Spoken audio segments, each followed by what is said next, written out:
Welcome friends. અગાઉના લેક્ચરની અંદર આપણે શીખી ગયા હતા એનપીએ શું છે. એનપીએ એટલે નોન પરફોર્મિંગ એસેટ. એવી એસેટ કે જે પરફોર્મ કરી શકતી નથી એને આપણે શું કહીશું? Non performing asset. લાસ્ટમાં આપણે એક શબ્દ જોઈ ગયા હતા, એ શબ્દ હતો સ્ટ્રેસ્ડ એસેટ. જેમાં આપણે શું ભણી ગયા હતા? Stressed asset. અને સ્ટ્રેસ્ડ એસેટ્સ એટલે શું? તો કે એનપીએ, રિસ્ટ્રક્ચરિંગ ઓફ એસેટ્સ અને રાઇટ ઓફ એસેટ્સ. તો બધા શબ્દો આપણે શીખી ગયા છીએ. એનપીએ શું છે? નોન પરફોર્મિંગ એસેટ, જેની માટે આપણે 90 દિવસ નક્કી કરેલા હતા કે 90 દિવસની અંદર પ્રિન્સિપલ અમાઉન્ટ કે ઇન્ટરેસ્ટ અગર લોન લેનાર વ્યક્તિ ભરી શકતો નથી તો એ એનપીએ બનશે. એ એસેટ કેવી બનશે? એનપીએ, નોન પરફોર્મિંગ એસેટ બનશે. રિસ્ટ્રક્ચરિંગ ઓફ એસેટ ની અંદર શું કરશે? બેંક એની અંદર કાં તો વ્યાજ દરને હળવા કરશે, વ્યાજ દરમાં ઘટાડો કરશે, કાં તો સમય મર્યાદા વધારી દેશે, અને અથવા એ ડેટ સિક્યુરિટીને શેમાં કન્વર્ટ કરશે?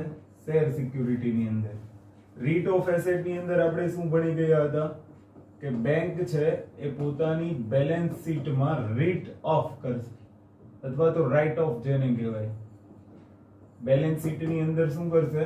રાઇટ ઓફ કરશે. એટલે કે જે એસેટ એનપીએ બની ગઈ છે અને બેંકને ખબર છે કે હવે એ આવે એમ જ નથી, તો એવી એસેટ્સ ને બેંક કોઈ પણ સ્ત્રોતમાંથી ભરાઈ ગઈ છે એવું દર્શાવશે. ક્લિયર? અને એ બધાનો સરવાળો એટલે સ્ટ્રેસ્ડ એસેટ. એનપીએ એટલે શું? એને આપણે ખાસ સમજી ગયા છીએ. Non performing asset. અલગ અલગ 4 કેટેગરીની અંદર આપણે એનપીએ ની વાત કરી હતી. એક 90 દિવસ માટે, એક 2 ક્રોપ સીઝન માટે, એક 1 ક્રોપ સીઝન માટે એનપીએ, અને એક સીસી અને ઓડી માટેની એનપીએ. આટલું આપણે આગળના લેક્ચરની અંદર શીખી ગયા છીએ. તો અગર તમે જો ધ્યાનથી નહીં સમજેલા હોય તો એને ફરીથી રિવાઇઝ કરજો ને પછી જ આ લેક્ચર જોજો તો તમને વધારે આઈડિયા આવશે. તો હવે આપણે જોવાનું છે કે બેંક એનપીએ ના ઉપાય શું કરશે અગર બેંકોની એસેટ્સ નોન પરફોર્મ થવા લાગે છે. બેંકોએ જે બેંકોએ જે શાક સર્જન કરેલું છે અને એ એસેટ અગર પરફોર્મ નથી કરતી તો એની માટે બેંકો શું ઉપાય કરશે? દાખલા તરીકે લોકો વિજય માલ્યા બનવા લાગે છે તો બેંક છે એ એની પ્રત્યે શું ઉપાય કરશે એ આજનો આપણો ટોપિક છે. તો એનપીએ ના ઉપાય માટે આપણે સૌથી પહેલા સમજીશું સારફેસી એક્ટ, પછી DRT, Indradhanush, S4A, HDR, bad bank અથવા તો PARA, project Sashakt, prompt corrective action અને આઈબીસી. આ 9 ઉપાયો છે જેને બેંક એનપીએ માટે ઉપયોગ કરી શકે છે. અને લાસ્ટમાં આપણે જોઈશું આરબીઆઈ દ્વારા અન્ય ઉપાયો પણ કરવામાં આવેલા છે. તો આપણે અન્ય ઉપાયોની પણ ડિસ્કશન કરી લઈશું. ક્લિયર? આજનો આપણો ટોપિક શું છે કે એનપીએ ના ઉપાયો કેવી રીતના કરી શકાય. અગર કોઈ એસેટ નોન પરફોર્મ બને છે તો એને ફરીથી પરફોર્મમાં કેવી રીતના લાવી શકાય, અથવા તો એનું નિવારણ શું, એનું સોલ્યુશન શું. કારણ કે સમજી લો કે બેંકે મને લોન આપી દીધી અને હું એમ કહી દઉં નથી ભરવી, એવું તો નહીં ચાલે. કોઈને કોઈ સંજોગમાં મારે બેંકને મારે બેંકની જે લાયબિલિટી છે મારે પૂરી કરવી પડશે. ક્લિયર? હવે જો બેંક મને લોન આપે છે તો એ બેંકની એસેટ થાય છે, પણ મેં લોન લીધી તો મારી લાયબિલિટી છે કે હું બેંકને લોન પરત કરું. બરાબર? એ બેંકની શું બની જશે? Return of asset. તો 2 શબ્દ ઓર આપણે સમજી લઈએ, કારણ કે વચ્ચે વચ્ચે આવા શબ્દોનો ઉલ્લેખ આવશે. તો જ્યારે એવા શબ્દોનો ઉલ્લેખ આવે ત્યારે આપણને એ શબ્દો પણ ખબર હોવી જોઈએ. જેમ કે મેં તમને કીધું કે બેંક શું કરશે? બેંક કોઈ વ્યક્તિ એને લોન આપશે. માની લો કે બેંકે વ્યક્તિ એને લોન આપી તો એ માટે લોન શું બનશે? લાયબિલિટી. અને બેંક માટે લોન શું બનશે? એસેટ. ક્લિયર? તો બંને શબ્દો યાદ રાખજો. અને જ્યારે આ એસેટ પરફોર્મ કરતી બંધ થઈ જાય એટલે એને કહેવાય નોન પરફોર્મિંગ એસેટ. તો પરફોર્મ કરતી બંધ થાય એની માટેનું એક માપદંડ નક્કી કરવામાં આવેલું છે કે 90 ડેઝ ની અંદર વ્યક્તિ એ પ્રિન્સિપલ અમાઉન્ટ કે ઇન્ટરેસ્ટ પે કરી શકતો નથી, તો એ એસેટ ને કેવી ગણવામાં આવશે? નોન પરફોર્મિંગ એસેટ ગણવામાં આવશે. અને એ એસેટ ના હવે આપણે ઉપાયો જોવાના છે. ક્લિયર? તો સ્ટેપ બાય સ્ટેપ શરૂ કરીએ આપણે. સૌથી પહેલું આપણે જોઈશું સારફેસી એક્ટ. સારફેસી એક્ટ ફૂલ ફોર્મ ની કોઈ જરૂરિયાત છે નહીં, છતાં પણ તમારે લખવું હોય તો ગૂગલ સર્ચ કરી શકો છો. Securitisation and reconstruction of financial assets and, ખાસ યાદ રાખજો, securitisation and reconstruction of financial assets and enforcement. ઈ એટલે શું થશે? Enforcement of security interest act. Full form ફરીથી બોલું છું, ધ્યાનથી સાંભળજો, જરૂરિયાત છે નહીં પણ આ તો કદાચ તમારે લખવું હોય તો લખી શકો છો. Securitisation and reconstruction of financial assets and enforcement of security interest act 2002, અથવા તો ખાલી યાદ રાખવાનું છે સારફેસી એક્ટ. હવે આપણે આને સમજવાનો પ્રયત્ન કરીએ કે સારફેસી એક્ટ શું છે. દાખલા તરીકે કોઈ એક બેંક છે, એ બેંકે કોઈ વ્યક્તિ એને લોન આપી અને એ વ્યક્તિનું અકાઉન્ટ છે એ એનપીએ થઈ ગયું. એટલે કે વ્યક્તિ એ માની લો કે 90 ડેઝ ની અંદર કોઈ પણ પ્રિન્સિપલ અમાઉન્ટ કે કોઈ પણ પ્રકારનું ઇન્ટરેસ્ટ ચૂકવેલ નથી, તો એ અકાઉન્ટ કેવું થઈ જશે? એનપીએ થઈ જશે. તો એ ખાતું હવે એનપીએ થઈ ગયું. બેંકની જે એસેટ હતી એ એસેટ હવે કેવી બની ગઈ? નોન પરફોર્મ બની ગઈ. તો શું કરવું? તો બેંક કઈ ન્યાયાલયમાં તો ડાયરેક્ટ જશે નહીં. અગર જો એ કોર્ટનો સહારો લે છે તો એ પ્રક્રિયા લાંબી થશે. એટલે અહીંયા બેંક ન્યાયાલયના હસ્તક્ષેપ વગર, ખાસ યાદ રાખજો, કોર્ટના હસ્તક્ષેપ વગર અગર એ એસેટ નું નિવારણ લાવી શકે છે તો એ એક્ટ નું નામ છે સારફેસી એક્ટ. તો સારફેસી એક્ટ નો મુખ્ય ઉદ્દેશ્ય જે હતો કે ન્યાયાલયના હસ્તક્ષેપ વગર આવી નોન પરફોર્મિંગ એસેટ નું નિવારણ લાવી શકાય. આ એનો મુખ્ય ઉદ્દેશ્ય હતો. ક્લિયર? હવે આ સારફેસી એક્ટ છે એ બેંકને કેવી રીતના મદદરૂપ થશે? તો હવે તમે સમજો કે અગર બેંકે આ એને લોન આપી છે, બેંકે એને શું કરેલું છે? લોન આપેલી છે. તો એના બદલામાં બેંકને શું આપેલું હશે? કોઈ સિક્યુરિટી મૂકેલી હશે. માની લો કે વ્યક્તિ એ હોમ લોન લીધી છે, હોમ લોન લીધી છે, તો એનું હોમ છે એ શું બની જશે? સિક્યુરિટી બની જશે. અગર વ્યક્તિ એનું અકાઉન્ટ એનપીએ બને છે તો સારફેસી એક્ટ બેંકને એ અધિકાર પ્રદાન કરે છે કે જે કંઈ પણ સિક્યુરિટીઝ છે, એટલે કે ઘર ગીરવે મૂક્યું હોય તો ઘર, અન્ય સિક્યુરિટીઝ ગીરવે મૂકી હોય તો અન્ય સિક્યુરિટીઝ, એને તમારે જપ્ત કરી લેવી અને એમાંથી તમારું એસેટ્સ મતલબમાં જે અમાઉન્ટ છે એને વસૂલ કરી લેવું. ક્લિયર? તો આ છે સારફેસી એક્ટ. કે સારફેસી એક્ટ નો મુખ્ય ઉદ્દેશ્ય શું છે? તો ન્યાયાલયના હસ્તક્ષેપ વગર એનપીએ નું નિવારણ. બીજો શબ્દ તમારે શું યાદ રાખવાનો છે? કે સારફેસી એક્ટ છે એ બેંકોને અધિકાર આપે છે કે જે અકાઉન્ટ એનપીએ થયું છે એને જે સિક્યુરિટીઝ મૂકેલી છે, લોનના બદલામાં જે સિક્યુરિટીઝ મૂકેલી છે એ સિક્યુરિટીઝને જપ્ત કરવામાં આવે અને એમાંથી ઋણની વસૂલી કરવામાં આવે. એટલે કે એની અંદરથી લોનની વસૂલી કરવામાં આવે. એને કહેવાય સારફેસી એક્ટ. અને એ એક્ટ મુજબ 30 દિવસમાં કાર્યવાહી થશે અને એ કાર્યવાહીની અંદર ડિસ્ટ્રિક્ટ મેજિસ્ટ્રેટ અથવા તો જે તે કોઈ મોટો જિલ્લો અથવા તો મહાનગરપાલિકા હશે તો ત્યાંના કમિશનર એને મદદરૂપ થશે, કલેક્ટર મદદરૂપ થશે. ક્લિયર? તો ડીએમ ની મદદથી આ પ્રક્રિયાને પૂર્ણ કરાવવામાં આવશે. ઓકે, તો એ છે સારફેસી એક્ટ. તો હવે આપણે જોઈએ કે સારફેસી એક્ટ શું છે. તો સૌથી પહેલા તો તમે એ ધ્યાન રાખજો કે ન્યાયાલયના હસ્તક્ષેપ વગર એનપીએ નું નિવારણ. બીજું, આ અધિનિયમ છે એ બેંકો તથા ફિનાન્શિયલ ઇન્સ્ટિટ્યૂટ, નાણાકીય સંસ્થાનો મતલબ શું થશે? વિત્તીય સંસ્થાઓ ફિનાન્શિયલ ઇન્સ્ટિટ્યૂટ ને અધિકાર આપે છે કે તે લોન લેનારની, ખાસ યાદ રાખજો, લોન અથવા તો ધિરાણ, જે શબ્દ લખવો હોય, ગુજરાતીમાં શબ્દો બહુ અટપટા છે, ધિરાણ ને થાપણ ને, તો ધિરાણ લેનારની, આપનારની ખાસ યાદ રાખજો. સારફેસી એક્ટ શું કરે છે? ધિરાણ આપનારને, ધિરાણ આપનાર કોણ છે? બેંક અથવા ફિનાન્શિયલ ઇન્સ્ટિટ્યૂટ, એને ધિરાણ લેનારની સંપત્તિને જપ્ત કરવાનો અધિકાર આપે છે કે જેની અવેજમાં લોન લેવામાં આવી હોય, કે જેનો સિક્યુરિટી તરીકે ઉપયોગ કરીને એને લોન આપવામાં આવેલી હોય.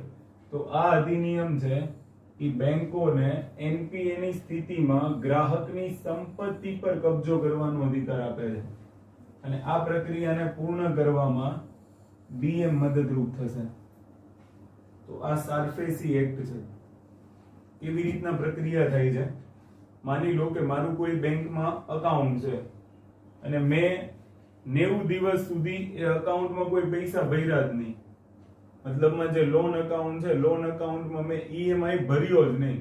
ઈએમઆઈ એટલે પ્રિન્સિપલ અમાઉન્ટની સાથે ઇન્ટરેસ્ટ, બેમાંથી એકય ન ભર્યું મેં. તો 90 દિવસ પછી શું થશે કે બેંક છે એ મને એક નોટિસ મોકલશે 60 દિવસની. 60 દિવસની નોટિસ મોકલે એનો મતલબ એવો થાય કે બેંકે સારફેસી એક્ટ અંતર્ગત એ પૈસા વસૂલવાની પ્રક્રિયાને શરૂ કરી દીધી. સમજી ગયા તમે? શું થશે કે બેંક શું કરશે? બેંક મને એક નોટિસ મોકલશે. એ નોટિસ કેટલા દિવસની હશે? 60 દિવસની હશે. અને 60 દિવસની અંદર જો હું હજી પણ પૈસા ભરપાઈ નથી કરતો તો મેં મારું ઘર કે જે કોઈ પણ સંપત્તિ ગીરવે મૂકી હશે એ સંપત્તિને બેંક જપ્ત કરી લેશે. અને તમે એવું સાંભળેલું હશે કે બેંક મકાનને સીલ કરી ગઈ અને પછી એ મકાનનું ઓક્શન કર્યું. ઓનલાઈન ઓક્શન અત્યારે ઘણા બધા થાય છે, અને કોરોનાની સ્થિતિમાં તો આવી લોટ્સ ઓફ એસેટ્સ તમને જોવા મળશે, કારણ કે લોકોએ લોન લઈને મકાનો તો લઈ લીધા છે પણ એનો હપ્તો પે નથી થતો, અને એ નો થાય એટલે બેંકોને મજબૂરી છે કે એને સારફેસી એક્ટ મુજબ પ્રક્રિયા કરવી પડશે, કારણ કે એની ઉપર આરબીઆઈ નું રેગ્યુલેશન છે. નહીતર આરબીઆઈ છે એ એનપીએ વધશે તો પ્રોવિઝનિંગની રકમ વધારવાનું કહી દેશે, અને પ્રોવિઝનિંગની રકમ વધારવી પડે અગર બેંકોને તો તમને ખબર છે બેંકોનો લાભ ઘટી જશે. તો પહેલો ઉપાય છે સારફેસી એક્ટ. ખાસ યાદ રાખજો, એક તો એમાં ન્યાયાલયનો હસ્તક્ષેપ નહીં હોય, બીજું સારફેસી એક્ટ બેંકને અધિકાર આપે છે કે એ ગ્રાહકની સંપત્તિને જપ્ત કરી શકે છે, અને ત્રીજું કે આ સંપૂર્ણ પ્રક્રિયાને પૂરી કરવા માટે ડીએમ ની મદદ લઈ શકાશે. ઓકે, ત્યાર પછી સારફેસી એક્ટમાં એક સુધાર કરવામાં આવ્યો છે. સુધાર કરીને એક જોગવાઈ કરવામાં આવી છે કે એ પ્રક્રિયા ડીએમ ની મદદથી 30 દિવસમાં પૂરી કરી લેવી જોઈએ. અને જો કોઈ કંપની બેંકની લોન ભરપાઈ ન કરી શકે તો ડીએમ ની મદદથી બેંક એ કંપનીને પોતાના નિયંત્રણમાં લઈ લેશે.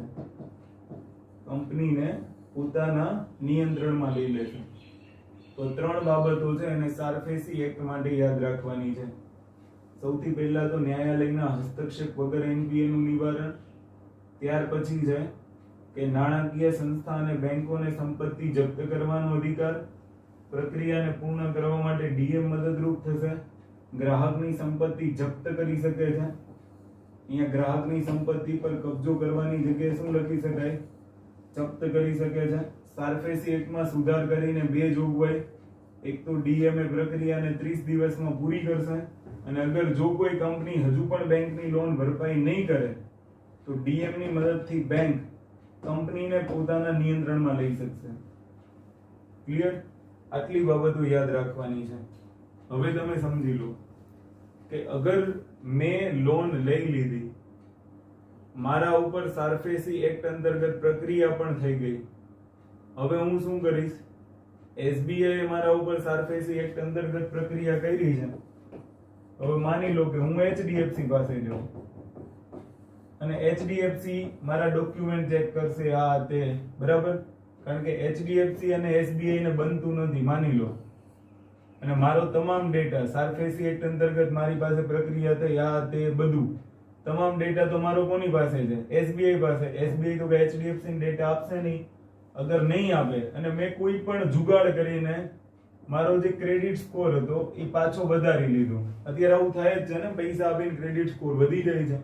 ક્રેડિટ સ્કોર વધારીને મેં બીજી બેંકમાંથી લોન લઈ લીધી, તો સેમ પ્રોસેસ ફરી પાછી કરવી પડશે બેંકોને, કારણ કે પૈસા તો હતા નહીં, લોન લઈને મેં વાપરી નાખી. તો એ લોન પણ શું બની જશે? એનપીએ બની જશે. કારણ કે મારી લાયબિલિટી છે એ જ્યારે એસેટ કરતા વધી જશે ત્યારે એ એનપીએ કહેવાશે. કારણ કે હું લોન ભરપાઈ જ નહીં કરી શકું, અને લોન જો હું ભરપાઈ નહીં કરી શકું તો એ નોન પરફોર્મિંગ બનશે. તો આવું ન થાય એટલા માટે આનો ઉપાય શું હોઈ શકે કે માની લો કે પબ્લિક ક્રેડિટ રજિસ્ટ્રી બનવી પડે, કે કોઈ પણ વ્યક્તિ અગર એક વખત ડિફોલ્ટર બને છે તો એની માહિતી તમામ બેંકોને જ્યારે જોઈ ત્યારે મળી રહેવી જોઈએ. દાખલા તરીકે એસબીઆઈમાં મેં ડિફોલ્ટ કર્યું તો એક રજિસ્ટર હોવું જોઈએ, અને એ રજિસ્ટરમાં લખાઈ જવું જોઈએ કે આ વર્ષમાં આ ભાઈએ આટલાની ડિફોલ્ટ કરેલી છે. અને હવે એ માહિતી કોઈ પણ બેંકને જોવી હોય તો એ દરેક બેંક માટે ઉપલબ્ધ હોવી જોઈએ. તો શું થશે? તો આનાથી એચડીએફસી પણ કદાચ મને લોન નહીં આપે, અને લોન નહીં આપે તો એ ફાયદો કોનો છે? એચડીએફસી બેંકને છે. નહીતર લોસ થવાના ચાન્સીસ ખૂબ જ વધારે છે, નુકસાન જવાના ચાન્સીસ ખૂબ જ વધારે છે. તો આવું ન થાય એટલા માટે આ અધિનિયમ અંતર્ગત જે સિક્યોર્ડ પ્રોપર્ટી છે એની લેવડ દેવડનો એક રેકોર્ડ રાખવામાં આવશે, અને એની માટે એક કેન્દ્રીય રજિસ્ટ્રી તૈયાર કરવામાં આવી રહી છે. અને એ કેન્દ્રીય રજિસ્ટ્રી છે એમાં અલગ અલગ ભૌતિક સંપત્તિનો ડેટા છે એને સ્ટોર કરવામાં આવશે, જેના પરિણામે સિક્યોર્ડ પ્રોપર્ટીની માહિતી મળશે અને ભવિષ્યમાં એનપીએ ને નિયંત્રિત કરી શકાશે. ક્લિયર? આટલા શબ્દો યાદ રાખવાના છે. લખાણમાં થોડીક ભાષા છે એ અટપટી બની જાય છે. આ શું કામ લખીને રાખેલું છે એનું રીઝન છે કે લેક્ચર આપણો થોડુંક ટૂંકો બને. નહીતર આમાં કેવું થાય કે જો હું આટલું બધું લખાવા બેસું ને તો થોડીક વાર લાગી જાય. જે જરૂરી હશે આપણે ત્યાં નહીં લખીએ, ત્યાં બી પ્રિન્ટેડ સ્લાઇડનો ઉપયોગ કરીશું. પણ આમાં તો આ જરૂરી છે તું પ્રિન્ટેડ, બીકોઝ તમે આ બધું સમજીને લખવા જાત તો શબ્દો કદાચ ન આવે. ક્લિયર? તેની માટે એક કેન્દ્રીય રજિસ્ટ્રી તૈયાર થઈ રહી છે. આ અધિનિયમ એ પણ જોગવાઈ કરે છે કે સિક્યોર્ડ ક્રિએટર કોઈ સંપત્તિને ત્યારે જ અધિગ્રહિત કરી શકશે જ્યારે તે કેન્દ્રીય રજિસ્ટ્રીમાં રજિસ્ટ્રેશન કરેલ હોય. ખાસ ધ્યાન રાખજો કે ક્રિએટર નહીં આવે, સોરી, અહીંયા ક્રેડિટર આવશે. ક્રેડિટર. ક્રેડિટર એટલે કોણ? ક્રેડિટર એટલે ધિરાણ આપનાર.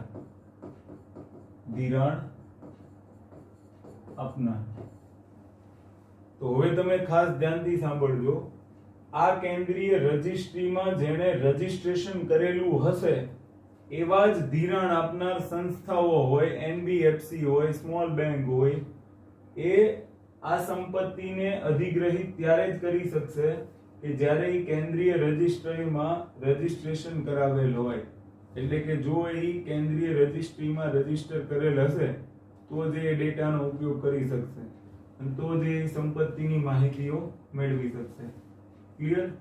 એને આપણે પબ્લિક ક્રેડિટ રજિસ્ટ્રી પણ કહીશું, એને પણ આપણે શીખવાની છે. ઓકે, એને કરંટ અફેર્સ ની અંદર જોઈ લઈશું. બીજું, સારફેસી એક્ટ છે એ આરબીઆઈ ને એઆરસી ના વ્યવસાય સાથે સંકળાયેલી બધી પ્રક્રિયાના તપાસનો અધિકાર આપે છે, અને એઆરસી દ્વારા નિયમોનું પાલન ન કરવા પર આરબીઆઈ એને દંડ પણ કરી શકે છે. ઓકે, તો સારફેસી એક્ટમાં ઓર એક જોગવાઈ છે. એઆરસી એટલે એસેટ રિકન્સ્ટ્રક્શન કંપની. તો એના વ્યવસાય સાથે જોડાયેલી તમામ પ્રક્રિયાઓની તપાસનો અધિકાર આપે છે. ખાસ ધ્યાન રાખજો, એઆરસી ના વ્યવસાય સાથે સંકળાયેલી તમામ એટલે કે બધી જ પ્રક્રિયાઓની તપાસનો અધિકાર આરબીઆઈ પાસે છે. એઆરસી ના નિયમો, એઆરસી અગર નિયમોનું પાલન નહીં કરે તો એને દંડિત કરવાનો અધિકાર પણ કોની પાસે છે? આરબીઆઈ પાસે છે. તો હવે સવાલ થાય કે સર આ એસેટ રિકન્સ્ટ્રક્શન કંપની શું છે? તો સૌથી પહેલા તો તમને એ ખબર હોવી જોઈએ કે સારફેસી એક્ટ શું છે. ક્લિયર? તો સારફેસી એક્ટ શું છે? એનપીએ ના નિવારણનો એક ઉપાય એનપીએ ના નિવારણનું એક સાધન છે. જો એનપીએ થયેલી સંપત્તિ એમાં હજુ પણ ગ્રાહક લોન ભરતો નથી, એક નોટિસ કાઢવામાં આવશે અને નોટિસ બાદ એની સંપત્તિ કે જે એને લોનના બદલામાં મૂકેલી છે એને જપ્ત કરી લેવા માટે કોનો ઉપયોગ કરવામાં આવશે? સારફેસી એક્ટનો. ક્લિયર? ત્યાર પછી છે એસેટ રિકન્સ્ટ્રક્શન કંપની. તો બીજો એક ઉપાય છે એઆરસી. એઆરસી શું છે? માની લો કે કોઈ એક બેંક છે, આ બેંકે વ્યક્તિ એ ને અથવા તો આ કોઈ કંપની છે, કંપની એબીસી છે, એને 50 કરોડ રૂપિયાની લોન આપી અને આ લોન થઈ ગઈ એનપીએ. તો હવે તમે ધ્યાનથી સાંભળજો કે શું બેંક વારંવાર પોતાના કર્મચારીઓને કંપની એ પાસે મોકલશે? તો કે નહીં. કારણ કે જો બેંક પોતાના કર્મચારીને અગર વસૂલીમાં લગાવી દેશે તો બેંકો પાસે કર્મચારી ઘટશે, બેંકો ઉપર, બેંકોના જે કર્મચારીઓ છે એની ઉપર કામનો બોજ વધી જશે. તો એવું ન થાય અને બેંકને ખબર જ છે કે આ લોન એનપીએ થઈ ગઈ છે, હવે એ લોસ થવાના ચાન્સીસ વધારે છે, તો બેંક એ સમયે શું કરશે? પોતાના કામનું ભારણ ઘટાડવા માટે એ કામ કોઈ એઆરસી ને સોંપી દેશે. એઆરસી એટલે એસેટ રિકન્સ્ટ્રક્શન કંપની, જે એસેટ ને રિકન્સ્ટ્રક્શન કરશે. બરાબર? તો એવી કંપનીને સોંપી દેશે અને બેંક વતી એ કંપની શું કરશે? એનપીએ ની વસૂલી કરશે. તો હવે શું થશે કે એઆરસી ના જે એજન્ટો હશે એ આ એબીસી કંપની પાસે જશે અને એનપીએ ની વસૂલી કરશે. પણ તો બેંકને શું ફાયદો? તો બેંકને શું ફાયદો કે જ્યારે બેંક છે એ એનપીએ આ એઆરસી ને આપે છે રિકન્સ્ટ્રક્શન કરવા માટે, ત્યારે એઆરસી શું કરે છે? ખાસ ધ્યાનથી સાંભળજો, એ આ 50 કરોડનું રિસ્ક નક્કી કરશે, 50 કરોડનું ઇવેલ્યુએશન કરશે કે એબીસી કંપનીની કેપેસિટી કેટલી છે આ 50 કરોડમાંથી પાછા આપવાની. માની લો કે એને ઇવેલ્યુએશન કર્યું કે 50 કરોડમાંથી 40 કરોડ આવે એમ છે, તો એઆરસી બેંક સાથે કેવા એગ્રીમેન્ટ કરશે કે અમે તમને 30 કરોડ આપશું અને 10 કરોડ અમે રાખી લેશું, જેનાથી એઆરસી ને ફાયદો અને બેંકની જે એસેટ જાય એમ હતી, બરાબર, જે લોસ થઈ ગઈ હતી એમાંથી બેંકને પણ ફાયદો. ક્લિયર? તો આ એક શબ્દ યાદ રાખવાનો છે, આ પણ આપણી માટે ઇમ્પોર્ટન્ટ છે, એસેટ રિકન્સ્ટ્રક્શન કંપની. ક્લિયર? હવે તમને એવું લાગતું હશે કે સર બેંક આવું કરશે શું કામ? બેંકે તો 5 કરોડ આપ્યા છે તો એ 3 કરોડમાં શું કામ માની જશે? તો એક અંગ્રેજીમાં કહેવત છે ને, something is better than nothing. કંઈ ન આવે એના કરતા થોડું ઘણું આવી જાય એ સારું. એટલા માટે બેંક શું કરે છે? એસેટ રિકન્સ્ટ્રક્શન કંપનીની મદદ લે છે. પણ તમને એવું લાગે છે કે એસેટ રિકન્સ્ટ્રક્શન કંપની પણ આ 50 કરોડ ને વસૂલી શકે? કારણ કે આ લોકો એના ગુંડાઓ રાખશે, બરાબર, એની પાસે એવા માણસો રાખશે કે જે આ લોકોને રોલ ગોલ ફેરવા કરે, એવા જવાબ આપ્યા કરે, ગોળ ગોળ ફેરવા કરે. કારણ કે 50 કરોડનો સવાલ છે ને, તો બંને પોતાના બચાવ માટે કંઈક તો કરશે જ. તો એસેટ રિકન્સ્ટ્રક્શન કંપની પણ એટલો બધો સક્સેસફુલ પ્લાનિંગ હતો નહીં અને છે પણ નહીં, પણ છતાં પણ ઘણી વખત વસૂલીમાં એ કામ આવી જાય છે. તો જોઈએ એસેટ રિકન્સ્ટ્રક્શન કંપની શું છે. તો એવી તમામ કંપની, એક તો કંપની હશે એટલે કંપની એક્ટ અંતર્ગત આવશે, એવી તમામ કંપની કે જે બેંકના એજન્ટ તરીકે કાર્ય કરે છે અને જે બેંકની સંપત્તિઓનું પુનઃગઠન કરે છે. સંપત્તિ મતલબ એસેટ, જે બેંકની એસેટ્સનું રિકન્સ્ટ્રક્શન કરે છે. ખાસ ધ્યાન રાખજો, જે બેંકની એસેટનું શું કરે છે? રિકન્સ્ટ્રક્શન કરે છે. આથી એ કંપની છે એ બેંકના પ્રતિનિધિ તરીકે કાર્ય કરીને ગ્રાહકો પાસેથી લોનની વસૂલી કરશે. શું કરશે? ગ્રાહકો પાસેથી લોનની વસૂલી કરશે. આમ એઆરસી બેંકના એજન્ટ તરીકે તો કામ કરશે, પણ એઆરસી પણ જે પ્રક્રિયા કરશે એ પ્રક્રિયા કોના મુજબ હશે? સારફેસી એક્ટ મુજબ હશે. તો એઆરસી એક બેંકનું એજન્ટ જ બની જશે, કારણ કે બેંક તમામ રાઇટ્સ એઆરસી ને આપી દેશે એનપીએ ની વસૂલી માટેના. તો એ એઆરસી ને પણ સારફેસી એક્ટ મુજબ જ પ્રક્રિયા કરવી પડશે. ક્લિયર? એ પણ ડીએમ ની મદદ લઈ શકશે અને ગ્રાહકો પાસેથી લોન વસૂલવાનું કામ કરશે. એઆરસી છે એ કોઈ ખાનગી ક્ષેત્રની કંપની હશે. ક્લિયર? ખાસ યાદ રાખજો, એઆરસી છે એ કોઈ ખાનગી ક્ષેત્રની કંપની હશે, પણ દર વખતે એવું જરૂરી નથી, પણ હોઈ બી શકે છે. ક્લિયર? આ વ્યવસ્થા હેઠળ બેંક પોતાની લોન વસૂલવાનો અધિકાર છે એ એઆરસી ને હસ્તાંતરિત કરે છે, અને એક એગ્રીમેન્ટ અંતર્ગત એઆરસી દ્વારા એક ચોક્કસ રકમનું પેમેન્ટ છે એ બેંકને કરવામાં આવે છે. મેં તમને કીધું ને, પહેલા એઆરસી છે એ કેલ્ક્યુલેશન કરી લેશે કે 50 કરોડ માંથી કેટલા પાછા આવે એમ છે. એમાંથી કોઈ ચોક્કસ રકમ એ બેંકને આપશે અને બાકીની રકમ પોતાની પાસે રાખશે. આના એગ્રીમેન્ટ થશે. કોની કોની વચ્ચે? બેંક અને એઆરસી વચ્ચે.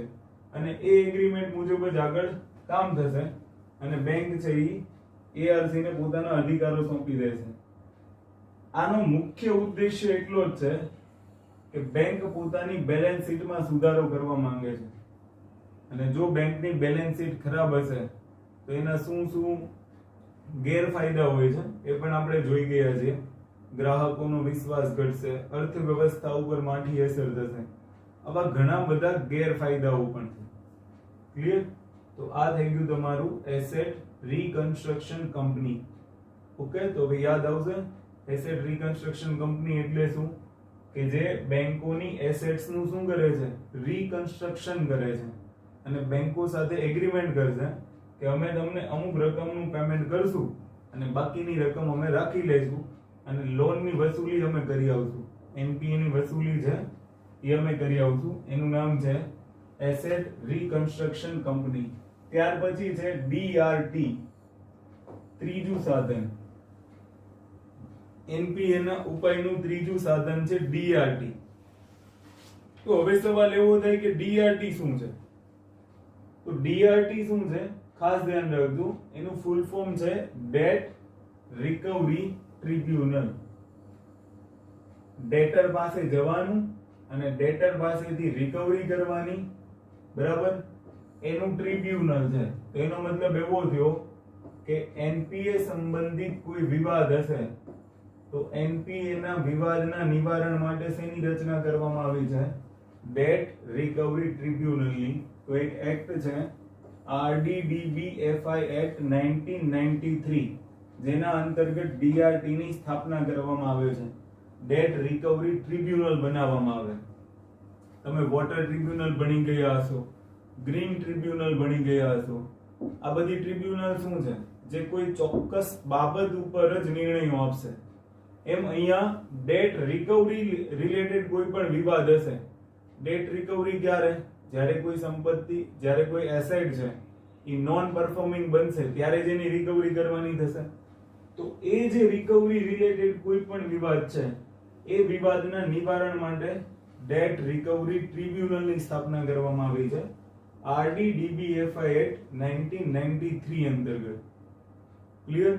તો બે શબ્દો યાદ રાખવાના છે કે ડીઆરટી ની સ્થાપના છે એ RDDBFI એક્ટ 1993 દ્વારા કરવામાં આવી છે, જેનું મુખ્ય કાર્ય છે એનપીએ સાથે સંકળાયેલ વિવાદોનું નિવારણ કરવું. જેનું મુખ્ય કારણ શું છે? એનપીએ સાથે સંકળાયેલ વિવાદોનું નિવારણ કરવું. હવે જુઓ કે અહીંયા કોઈ વિવાદ છે, એ માની લો કે ડીઆરટી માં જાય છે અને ડીઆરટી માં એ વિવાદનું નિવારણ થતું નથી. એ વિવાદનું નિવારણ થતું નથી તો એ વિવાદ જશે ડીઆરએટી માં, ડેટ રિકવરી એપેલેટ ટ્રિબ્યુનલ. તો એ પછી એપેલેટ ટ્રિબ્યુનલ માં જતું રહેશે અને ત્યાં જઈને અપીલ કરી શકાશે. હવે તમને ખબર હશે કે ટ્રિબ્યુનલમાં એવા જ ન્યાયિક અધિકારીઓની પસંદગી થશે કે જે રિટાયર્ડ હોય અથવા તો રિટાયર્ડ થવાના આરે હોય, મતલબમાં મોસ્ટ ઓફલી 60 પ્લસ. તો હવે કેવું થાય છે કે માની લો કે 60 એ રિટાયર્ડ થયા, 1-2 વર્ષ ડીઆરટી માં કામ કરે એવું, ત્યાં એ રિટાયર્ડ થઈ જાય છે. તો કોઈ યોગ્ય નિર્ણય આપી શકતા નથી, કોઈ યોગ્ય જસ્ટિસ કરી શકતા નથી, અને એમાં એ કેસ ગૂંચવાયા કરે છે, એમાં સમય લાગ્યા કરે છે. તો વર્તમાનમાં એક સુધાર કરવામાં આવેલ છે કે જે ડીઆરટી ના પીઠાસીન અધિકારી હશે, પ્રિસાઇડિંગ ઓફિસર હશે, એની સેવા નિવૃત્તિ વધારવામાં આવી છે, 62 થી 65 કરવામાં આવી છે. અને ડીઆરટી ના પીઠાસીન અધિકારીની ઉંમર 65 થી 67 કરવામાં આવે છે કે જેનાથી કેસનો નિકાલ ઝડપથી આવે, કારણ કે એક ને એક પીઠાસીન અધિકારી હશે તો એના એક્સપિરિયન્સના આધારે વધારેમાં વધારે ડેટ રિકવરી રિલેટેડ વિવાદોનું નિવારણ લાવી શકાશે. ક્લિયર? તો આ પણ ખાસ યાદ રાખવાનું છે. એ સિવાય આરડીડીબીએફઆઈ એક્ટમાં જોગવાઈ કરવામાં આવી છે કે બેંકને એનપીએ સાથે સંકળાયેલ વિવાદોને ટ્રિબ્યુનલમાં દાખલ કરવી પડશે. પણ હવે ધ્યાનથી સાંભળજો કે જ્યારે એક્ટ 1993 માં બન્યું ત્યારે એની અંદર એક જોગવાઈ કરવામાં આવી હતી કે અગર જો બેંકને વિવાદ દાખલ કરવો હોય તો એ વિવાદ દાખલ કરવો પડશે એને પ્રતિવાદીના ક્ષેત્રાધિકારમાં. આવી એક જોગવાઈ હતી. હવે જોગવાઈને સમજવાનો પ્રયત્ન કરીએ. માની લો કે કોઈ એક વ્યક્તિ મૂળ દિલ્હીનો છે. મૂળ ક્યાંનો છે? દિલ્હીના. પણ એ આવીને રહે છે ગુજરાતમાં. એનો વ્યવસાય છે ગુજરાતની અંદર. હવે માની લો કે ગુજરાતનો કોઈ એક જિલ્લો છે સુરત, અને એ સુરત જિલ્લાની અંદર એક બેંક છે એસબીઆઈ. તો એણે લોન લીધી સુરતમાં એસબીઆઈ માંથી. હવે ધ્યાનથી સાંભળજો, શાખા પણ સુરતમાં, વ્યક્તિ પણ સુરતમાં, લોન પણ ક્યાંથી લીધી? સુરતમાં. અને એ વ્યક્તિને માની લો કે એ વ્યક્તિ છે એને એસબીઆઈ લોન આપી દીધી 100 કરોડ રૂપિયાની, અને એની સામે એસેટ એને લીધી 50 કરોડ રૂપિયાની. સોરી, એને આપણે શું કહ્યું? સિક્યુરિટી લીધી એને 50 કરોડની. વ્યક્તિ એને એમ થઈ ગયું કે 50 કરોડની સંપત્તિ લઈ જશે તોય 50 કરોડ વધશે, તો 100 કરોડ બેંકને ભરવા નથી. એટલે બેંક માટે એ શું બની ગયું? એનપીએ. હવે એસબીઆઈ છે એ ક્યાં જશે? ડીઆરટી માં. તો સવાલ હવે અહીંયા ઊભો થાય છે કે 1993 ના એક્ટમાં જોગવાઈ છે કે ઈ ડેટ રિકવરી ટ્રિબ્યુનલ આ વ્યક્તિ એ જ્યાં હશે ત્યાં કેસ દાખલ થશે.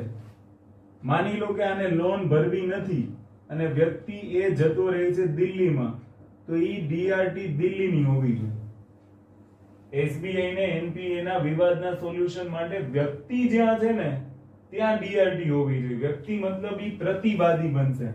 આપણી ત્યાં લોકસ સ્ટેન્ડીના સિદ્ધાંત મુજબ ન્યાયાલયમાં પ્રક્રિયા થાય છે, બરાબર?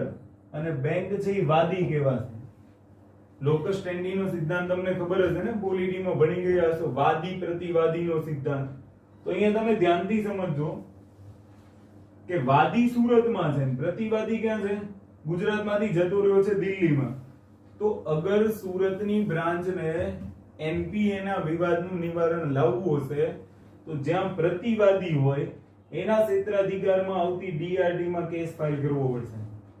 તો હવે સમસ્યા શું થશે કે એસબીઆઈ ના કોઈ અધિકારીને ક્યાં જવું પડશે? દિલ્હીની ડીઆરટી ની અંદર. તો વારંવાર સાહેબોના ફ્લાઇટોનો ખર્ચો, રહેવાનો ખર્ચો, બરાબર, આ બધું વધી જશે.